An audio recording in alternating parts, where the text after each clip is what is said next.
रात भर कुछ खबरें आती रहीं कि सीज़ फायर की वायलेशन हो रही है। अमेरिका ने जो पाकिस्तान और भारत के बीच में जंगबंदी करवाई है और उसकी खिलाफ वर्जी हो रही है। इसके ऊपर भारत ने जो है वो ऐतराज़ भी किया, पाकिस्तान की जानिब से भी ऐतराज़ किया गया कि भारत कर रहा है, भारत की जानिब से किया गया कि पाकिस्तान कर रहा है। इसकी हकीकत क्या है ये भी मैं आपको बता देता हूँ। लेकिन जो सबसे बड़ी खबर है, जो मैंने आपसे पहले भी अर्ज़ किया था कि जब भी पाकिस्तान इस जंग को भारत की सरजमीन पे शिफ्ट करेगा या जैसे ही भारत के ऊपर अटैक करेगा तो भारत को इस बात का एहसास होगा कि जंग की कीमत क्या है, और फिर उसके बाद भारत उस बात पे आ जाएगा कि अब जंग बंद की जाए। पहले पाकिस्तान 3-4 दिन कोशिश करता रहा। पाकिस्तान ने बहुत सारे ममालिक से रब्ता किया, भारत के हमला करने के बाद भी, भारत के हमला करने से पहले भी। पाकिस्तान ने सबको बार बार बताया कि भारत जारहियत कर रहा है और भारत झूठे इल्ज़ामात लगा रहा है, ये फॉल्स फ्लैग ऑपरेशन है या इसके अंदर हमारा कोई किरदार नहीं है, अगर कुछ है तो भारत हमारे सामने लेकर आए। लेकिन भारत की हटदर्मी थी, वो जंग करने के ऊपर तुला हुआ था और उन्होंने फिर अटैक किया। पाकिस्तान कोशिश करता रहा कि दुनिया भारत को मना करे, लेकिन दुनिया ने भारत को मना नहीं किया। और फिर वही फार्मूला काम आया कि जब पाकिस्तान ने जंग के मैदान को भारत में शिफ्ट किया और वहाँ पे अपने मिसाइल दागे 10 तारीख की सुबह, 10 मई जो है वो एक कब यादगार दिन रहेगा। एक तो पाकिस्तान की मिसाइल्स ने, दूसरा पाकिस्तान की एयरफोर्स ने भारत को तिगनी का नाच नचाया है 10 मई को।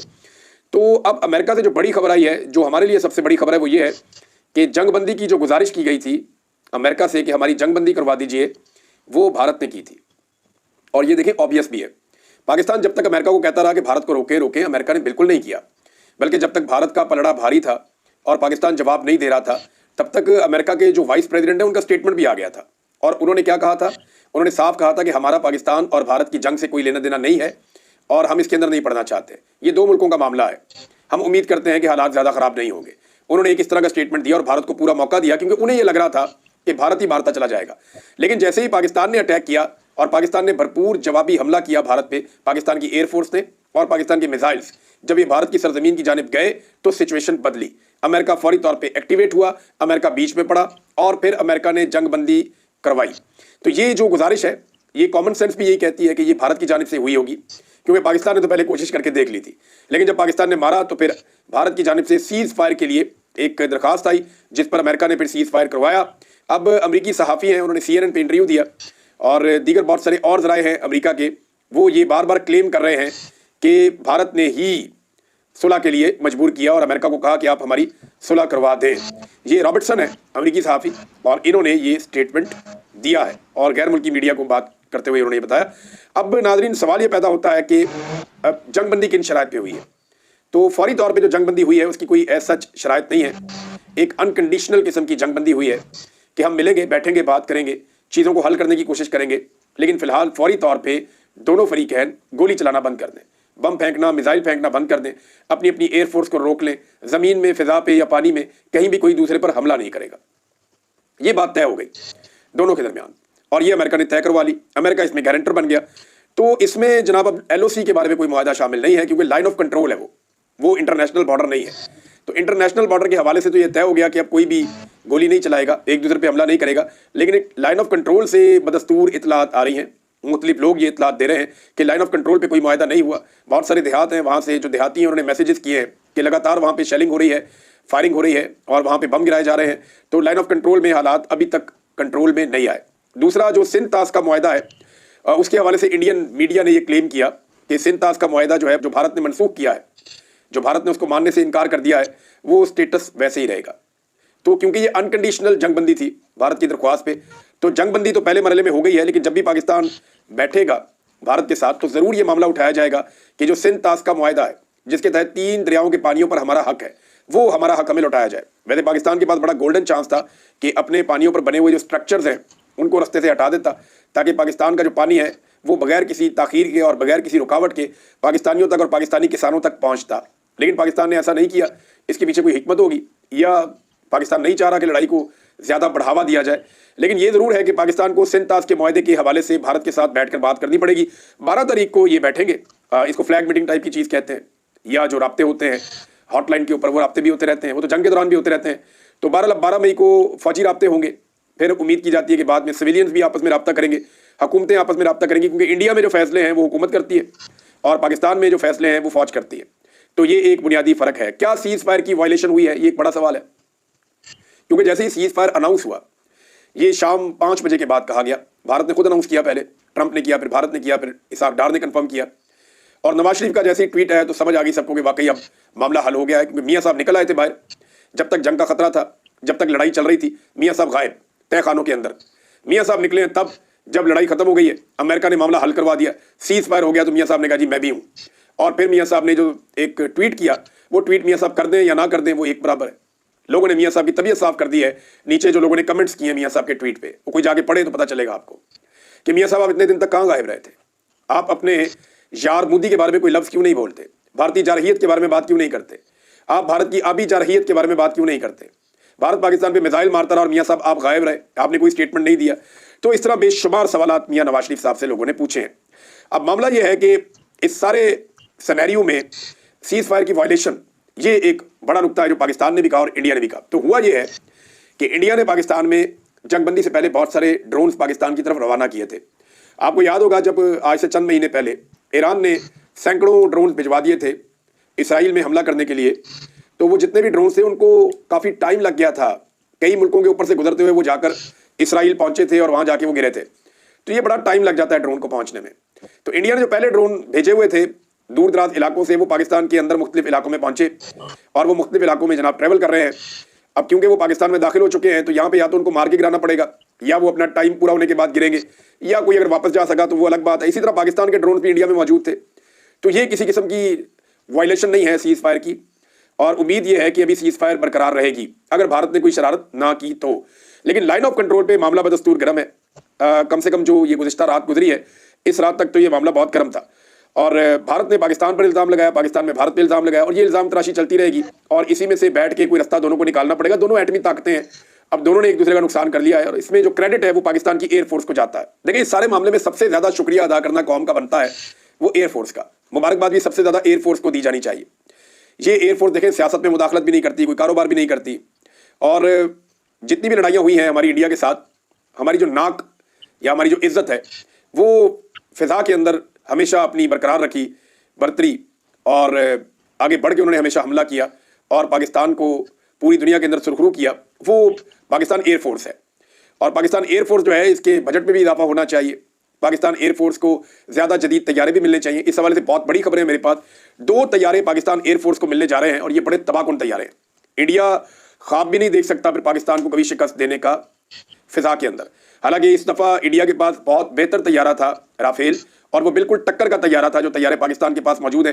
किसी सूरत इंडियन तैयारे कम नहीं थे। राफेल बड़े शानदार तैयारे थे, लेकिन इंडिया ने नाक कटवा दी फ्रांस की, उनकी पूरी मार्केट तबाह कर दी। और आज राफेल तैयारों की जगह दुनिया चाइना के तैयारों की तरफ देख रही है कि जनाब इनसे बेहतर तो JF-17 थंडर था, या इससे बेहतर तो चाइना का J-10 था। हमें वो तैयारे ले लेने चाहिए थे, या अमेरिकन F-35 ले लेने चाहिए थे। हमें ये जो राफेल तैयारे हैं इनके ऊपर अब भरोसा नहीं करना चाहिए। दुनिया का दिल उठ गया। हालांकि वो बड़ा शानदार तैयारा है, पहली मरतबा वो तबाह हुआ और गालिबन 2 तैयारे भारत के तबाह हुए हैं। अगर ये दोबारा एक और तबाह हुआ तो ये 2 हो जाएंगे, वरना एक तैयारा तो डेफिनेटली भारत का राफेल तबाह हुआ, जिसका भारत को बहुत सदमा भी है। और इसका सदमा जो है वो फ्रांस को भी है, और इसका सदमा जो है वो अमेरिका को भी है। उसकी भी एक वजह है, वो मैं आपको बताऊंगा। तो 2 मजीद तैयारे पाकिस्तान लेने जा रहा है। ये बहुत जदीद तैयारे हैं, J-20 और कान फाइटर। ये क्या है मैं आपको आगे चल के बताता हूँ। लेकिन एक खबर ये आई थी कि कोई भारतीय पायलट पाकिस्तान में गिरफ्तार हुई हैं। अल जजीरा ने जब ये खबर दी थी तो ये गैर मुसद्दिका खबर है मेरी इत्तला के मुताबिक, लेकिन कुछ लोग ये दावा कर रहे हैं, कुछ ज़राए ने यह दावा किया है कि ये अमेरिका की खसूसी दरखास्त के ऊपर पाकिस्तान ने गालिबन इस मामले को दबा लिया है, अगर कोई पायलट पकड़ी गई है तब भी। लेकिन ये कोई भी जो है वो ऐसे ज़राए नहीं है जो तस्दीक इसकी करें। अभी तक मैंने कई लोगों से इसके बारे में पूछा, लेकिन किसी ने ऑफिशियली इसकी तस्दीक नहीं की, क्योंकि खातून पायलट इंडिया की पाकिस्तान के पास थी। लेकिन अल जजीरा ने यह खबर दी है, मे भी किसी हिकमत अमली के तहत हो, लेकिन ये खबर इसकी तस्दीक मैं नहीं कर सकता और इसकी तरदीद भी नहीं कर सकता, क्योंकि मैंने जिन लोगों से रब्ता किया उन्होंने इसकी तरदीद नहीं की लेकिन तस्दीक भी नहीं की। लिहाजा यहाँ पे अभी खामोशी है। जो भी होगा वो सामने आ जाएगा, आने वाले वक्त में पता चल जाएगा। नाज़रीन, जो बड़ा खेल हुआ है ना इस सारी लड़ाई में, वो ये हुआ है कि चाइना के हथियार अमेरिका के हथियारों पर बाजी ले गए, या चाइना के हथियार फ्रांस के और रूस के हथियारों पर बाजी ले गए। ये बहुत बड़ी खबर है, ये बहुत बड़ी डेवलपमेंट है। देखिए दुनिया में जो हथियारों का मुकाबला है, शुरू में जो हमारे पास तारीख है जदीद हथियारों की, यहाँ मुकाबला होता था जर्मनी और रशिया के हथियारों का। बड़ा लंबा अरसा इनके बीच में ये दौड़ लगी रही, इनके बीच में जंग भी चलती रही और बड़ी खौफनाक लड़ाइयाँ भी हुई, जंग अजीम तक मामला गया। जो जापान के हथियार हैं उनको भी लोग जिक्र करते थे। फिर अमरीकी हथियार मैदान में आए तो एक नेटो की फोर्स बनी जिसके अंदर मगरबी ममालिक शामिल थे, अमेरिका शामिल था, अमेरिका के बेशुमार इत्तेहादी थे। तो इन सब ने मिलकर जब नेटो की एक फोर्स बनाई तो इनके हथियार दुनिया में नंबर 1 हथियार हो गए। आज दुनिया में जो सबसे अच्छे हथियार गिने जा रहे थे गुज़िश्ता चंद दहाइयों से, वो नेटो के हथियार थे। 90s 80s से लेकर अब तक नेटो के पास दुनिया के बेहतरीन हथियार हैं। इनमें अमेरिका है, जर्मनी है, फ्रांस है, यूरोप के दीगर ममालिक हैं, ऑस्ट्रेलिया है, यानी ये वो ममालिक हैं, जापान है, ये सारे इनका आपस में इकट्ठ है। ये तो जापान तो क्वाड में है ना, साथ इंडिया के, अमेरिका के और ऑस्ट्रेलिया के। तो इनके पास जो इन इत्तेहादियों के पास जो हथियार है वो दुनिया के बेहतरीन हथियार माने जाते हैं। और रशिया के हथियारों के साथ इनका मुकाबला चलता रहा, सर जंग के दौर में भी, अफगान जंग के दौर में भी और उसके बाद भी। तो रशिया के साथ इन हथियारों का मुकाबला रहा। रशिया अपने हथियार बनाता रहा अपनी जरूरत के तहत, और बाकी नेटो फोर्सेस अपने हथियार बनाती रही अपनी जरूरत के तहत। ये सारे हथियारों का टकराव हुआ है आज से 3 साल पहले यूक्रेन में। जब रशिया ने यूक्रेन पे अटैक किया तो यूक्रेन को नेटो के बेशुमार हथियार पहुंचाए गए। यूक्रेन ने नेटो के हथियारों का पूरा इस्तेमाल किया रशिया के खिलाफ, रशिया ने अपने हथियार इस्तेमाल किए। और यहाँ पे रशिया और नेटो के जो हथियार, नेटो में बोलूँ तो फिर आप ये समझ लें कि अमेरिकन हथियार और जो यूरोपियन हथियार हैं मैं उनकी बात कर रहा हूँ। जो वेपन्स हैं अमेरिका के और यूरोपियंस के, उनका मुकाबला चल रहा था रशिया के साथ, और ये यूक्रेन के बॉर्डर्स के ऊपर लड़ाई हो रही थी। लेकिन अब बीच में आ गए हैं अचानक से हथियार चाइना के। चाइना के हथियार वो हैं जिनको अभी तक आजमाया नहीं गया। लेकिन ये आज से 3 साल पहले की बात है कि अमेरिकन एयरक्राफ्ट को और उनके सिस्टम्स को चंद सेकंड के लिए चाइना ने जैम कर दिया था साउथ चाइना सी में। ये समुद्र का वो इलाका है जो मुतनाज़ है, जहाँ पे ताइवान है। अमेरिका ताइवान को सपोर्ट करता है, चाइना ये कहता है कि वो हमारा हिस्सा है। तो वहाँ पे जो अमेरिकन मूवमेंट थी उसको जैम कर दिया था चाइना ने चंद सेकंड्स के लिए। तो ये अमेरिका के लिए पहली दफ़ा बहुत बड़ा झटका था कि हमारे पूरे सिस्टम को ही जैम कर दिया इसने, चाइना ने। तो चाइना टेक्नोलॉजी में बहुत आगे निकल रहा था, इस बात का सबको खतरा था, लेकिन किसी को अंदाजा नहीं था कि वो क्या बना रहे हैं और किस लेवल का बना रहे हैं। आज दुनिया चाइना के हथियारों की तरफ देख रही है, क्योंकि पाकिस्तान ने चाइना का माल चलाया है फ्रांस के मुकाबले में इंडिया के खिलाफ, और पाकिस्तान को भरपूर कामयाबी मिली है। चाहे ये एयर डिफेंस का मामला हो, चाहे ये जैमर्स का मामला हो, चाहे ये फाइटर जेट्स का मामला हो, चाहे ये उन मिसाइल्स का मामला हो, यानी वो HQ-9 हमने इस्तेमाल किया जो ज़मीन से फिजा में मार करता है, या हमने PL-15 को इस्तेमाल किया जो जहाज़ के साथ जाते हैं और वो एयर टू एयर कॉम्बैट के अंदर हिस्सा लेते हैं।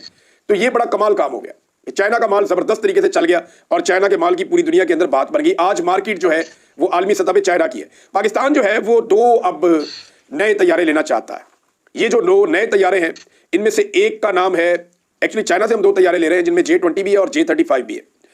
ये जो दोनों तैयारे हैं ना, ये 5th जनरेशन तैयारे हैं। अब तक पाकिस्तान 4th जनरेशन के तैयारे इस्तेमाल कर रहा है या 4th जनरेशन प्लस के तैयारे इस्तेमाल कर रहा है। पाकिस्तान के पास अभी तक कोई तैयारा नहीं है जो 5th जनरेशन का तैयारा हो या लड़ाका तैयारा हो। इंडिया के पास भी नहीं है। इंडिया के पास भी राफेल तैयारे हैं या Su-30 हैं, और वो बहुत बड़ी तादाद में है जो रशियन तैयारे हैं, लेकिन इंडिया के पास भी 5th जनरेशन का तैयारा नहीं है। पाकिस्तान ने 4th जनरेशन की या 4+ जनरेशन की लड़ाई में साबित कर दिया कि पाकिस्तान भारत से सुपीरियर है। कम वसाइल के बावजूद, कम तैयारों के बावजूद पाकिस्तान सुपीरियर है। लेकिन अब पाकिस्तान एक जंप करने जा रहा है और ये एक बहुत लंबी छलांग होगी। 2026 के शुरू में पाकिस्तान कुछ तैयारे हासिल करेगा जिनमें चाइना से J-20 और J-35 की बात हो रही है। तो मैं J-35 के बारे में आपको बताऊंगा कि चाइना का तैयारा क्या है। ये दुनिया में तैयार होने वाला आखिरी तैयारा है जो अब तक मार्केट में जितने तैयारे आए उनमें सबसे आखिर में ये तैयारा आया, जो सबसे जदीद तरीन तैयारों में से एक है। इस वक्त दुनिया का सबसे अच्छा तैयारा समझा जाता है लड़ाका जेट अमेरिका का F-35। ये जहाज उसकी टक्कर का है जो बनाया है चाइना ने, बल्कि चाइना का क्लेम है कि ये उससे बेहतर है। कैसे बेहतर है ये मैं आपको बताता हूं। लेकिन एक और तैयारा जो पाकिस्तान तुर्की से लेने जा रहा है वो भी 5th जनरेशन का तैयारा है, क्योंकि तुर्की की एयरफोर्स अपने नए तैयारे हासिल कर रही है और वो खुद से अपने तैयारे बना रहे हैं अब, क्योंकि वो F-16 का जो फ्लीट है और जो बाकी उनके पास तैयारे हैं अब उनको वो आउटडेटेड समझते हैं, वो उनको हटा रहे हैं। और ये 5th जनरेशन का तैयारा उन्होंने कान फाइटर ये वो लेकर आए मैदान में। 2024 में फरवरी में इन्होंने इसकी पहली नुमाइशी परवाज की थी। पाकिस्तान के साथ इन्होंने मुआहदा किया है। पाकिस्तान को ये तैयारे 2026 में गालिबन मिलेंगे, 26 के शुरू में मिलेंगे। अब इस तैयारे के अंदर काबिलियत क्या है जरा ये सुन लें। नंबर 1, ये स्टेल्थ टेक्नोलॉजी है, यानी ये रेडार को चकमा दे सकता है, रेडार इसको डिटेक्ट नहीं कर सकता, मुश्किल है। नंबर 2, ये आवाज की रफ्तार से तेज हो जाता है अपने आफ्टर बर्नर्स इस्तेमाल किए बगैर। आपने जहाज की बैक साइड पे देखा होगा, उसमें से एक आग निकलती है बड़ी जोरदार तरीके से, वो रॉकेट की तरह हो जाता है जब, तो तब वो स्पीड पकड़ता है। तो ये आग निकाले बगैर, क्योंकि इससे बहुत ज्यादा हीट जनरेट होती है, कुछ वेपन जो है वो इस हीट के पीछे जाके हिट होते हैं, तो ये हीट जनरेट किए बगैर, आफ्टर बर्नर्स जलाए बगैर या उनका इस्तेमाल किए बगैर आवाज की रफ्तार से तेज उड़ सकता है। ये बड़ी काबिलियत है इस जहाज की। इसके अंदर बड़ी एडवांस्ड एवियोनिक्स है, यानी टारगेट लॉक करना हो, ट्रैकिंग करनी हो, रेडार्स जो है इसके अंदर, या जो जदीद तरीन जंगी सलाहियतें हैं किसी 5th जनरेशन वॉर में हो सकती हैं इस्तेमाल किसी प्लेन के अंदर, वो सारी इसके अंदर शामिल है। और इसके अंदर जो है वो पेलोड कैपेसिटी बहुत अच्छी है, यानी बहुत ज़्यादा फ्यूल आप इसके अंदर ले जा सकते हैं और बहुत लंबा आप इसको ट्रैवल करवा सकते हैं। तो ये बड़ी अच्छी चीज़ है। ट्विन इंजन है जिसके 2 इंजन भी हैं। अब आ जाए J-35, ये बड़ा खास तैयारा जो चाइना तैयार कर रहा है, इससे वो दुनिया को हैरान करके रख देगा, क्योंकि चाइना ने कुछ चीजें नई कर दी हैं जो इससे पहले दुनिया ने फाइटर जेट्स के अंदर नहीं की थी। नंबर एक, ये भी स्टील्थ तैयारा है या स्टेल्थ तैयारा है, जिसको रेडार पकड़ नहीं सकता, बहुत मुश्किल है, बड़े हसास तरीके से इसको जो है डिटेक्ट किया जा सकता है, लेकिन बहुत मुश्किल है। नंबर दो, इसके अंदर एक सिस्टम ऐसा है जो यहां किसी और तैयारे में नहीं है। 5th जनरेशन के इस तैयारे में इंटरनल वेपन बे है, यानी आप इस तैयारे के अंदर जो हथियार लगाएंगे, जो मिसाइल्स लगाएंगे, जो एयर टू एयर मारेगा या एयर टू लैंड मारेगा, हवा से जमीन में या हवा से हवा में दूसरे तैयारे को मारेगा, ये सारे वेपन जहाज के अंदर एक जगह बनी हुई है जहां फिट हो जाते हैं। अब वेपन जब जहाज के बाहर फिट होते हैं ना, तो वो रेडार में आ जाते हैं। जहाज तो देखें आपका स्टेल्थ हो सकता है, लेकिन आपके वेपन नहीं हो सकते, वो नजर आते हैं, वो पता चलता है कि जनाब ये वेपन लेके जहाज आ रहा है। तो इसमें ये क्वालिटी है कि ये अपने वेपन्स को अपने अंदर छुपा लेता है, और इसके बाहर का जो सरफेस है वो फिर नजर नहीं आता, और ये जहाज में छुपने की सलाहियत बाकी जहाजों से ज्यादा है। ये बड़ी इंपॉर्टेंट चीज है। नंबर एक, इनके अंदर भी एडवांस्ड एवियोनिक्स है, यानी जदीद तरीन तैयारा है, जो कुछ भी आप एक मैक्सिमम तैयारे को दे सकते हैं, सारा कुछ इसके अंदर है, ट्विन इंजन है। और एक और बड़ी इंपॉर्टेंट चीज है कि चाइना ने इसमें जो मटेरियल इस्तेमाल किया है वो अभी तक दुनिया को पता ही नहीं है।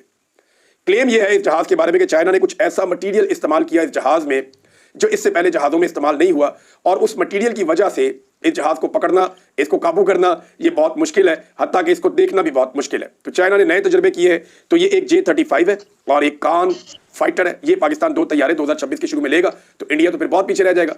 अब इंडिया को जाना पड़ेगा अमेरिका के पास F-35 के लिए, और अमेरिका क्या इंडिया को F-35 देगा जो उन्होंने राफेल के साथ करवा दिया है। अब अगर अमेरिका इंडिया को F-35 देगा भी, तो मेरे ख्याल में डबल कीमत पे देने चाहिए, या कोई भी मुल्क अब अगर इंडिया को जहाज बेचे ना, तो डबल कीमत पे बेचे। एक कीमत ले जहाज की और दूसरी कीमत ले बेइज्जती की जो इंडिया करवाता है उस जहाज के साथ। यानी राफेल की पूरी दुनिया में बात बनी हुई थी, बेड़ा ही गर्क करके रख दिया, उसकी सारी मार्केट तबाह कर दी जहाज की। वो फ्रांसीसी भी बेचारे सर पकड़ के बैठे हुए, किनको दे दिया हमने, रिक्शे चलाने वालों को हमने जहाज दे दिया। अब अगर अमेरिका अपना F-35 इंडिया को देगा, तो वो 10 दफा सोचेगा कि ये उसकी बेइज्जती ना करवा दें। पता चलेगा चाइनीज जहाज उड़ा के पाकिस्तान ने 2 F-35 या 4 F-35 भी गिरा दिए, तो अमेरिका की भी मार्केट डाउन होगी पूरी दुनिया में। तो ये एक बहुत बड़ा रिस्क है जो मुल्क भी लेगा। एक और चीज है नाजरीन, पिछले चंद दिनों में पाकिस्तान की एस्टेब्लिशमेंट ने अपने टाउट्स को बांध दिया था और उन्हें कहा था कि आपने गद्दारियों के फतवे नहीं बांटने, इस वक्त कौम की सपोर्ट की जरूरत है। लेकिन जैसे ही लड़ाई खत्म हुई है, हम ये देख रहे हैं कि फतवे एक तरफा से फिर मैदान में आ गए हैं। हालांकि पाकिस्तान तहरीक इंसाफ के लोगों ने स्पेशली, या जो ओवरऑल पाकिस्तानी है हमारे सोशल मीडिया के एक्टिविस्ट, उन्होंने पाकिस्तान का ही साथ दिया है और इंडिया के प्रोपेगेंडे का मुंह तोड़ जवाब दिया है। लेकिन अब उनके खिलाफ दोबारा से फतवेबाजी शुरू हो गई है। और अगर मैं इस सारे मामले को एक जुमले में रखूं तो वो ये है कि पाकिस्तान एयरफोर्स ने मैदान में, हवा में, और पाकिस्तान तहरीक इंसाफ ने मैदान के अंदर, जो सोशल मीडिया का मैदान है, इन प्रोपेगेंडे का जो एक वॉर था, उसमें भारत के साथ वही किया है जो पाकिस्तान तहरीक इंसाफ के सोशल मीडिया ने और पाकिस्तान तहरीक इंसाफ ने और अवाम ने मिलकर पाकिस्तान की एस्टेब्लिशमेंट के साथ किया था 8 फरवरी 2024 को, या एस्टेब्लिशमेंट की जमातों के साथ जो किया था 8 फरवरी 2024 को, ये उसकी रीटेलीकास्ट हो गई है। पाकिस्तानियों को बहुत बहुत मुबारक हो। नाजरीन, मोदी की अकल ठिकाने आ गई है, और मोदी साहब को सिर्फ मैं ये जानना चाहता हूँ, उनसे पूछना चाहता हूँ कि मोदी साहब हुनर आम है?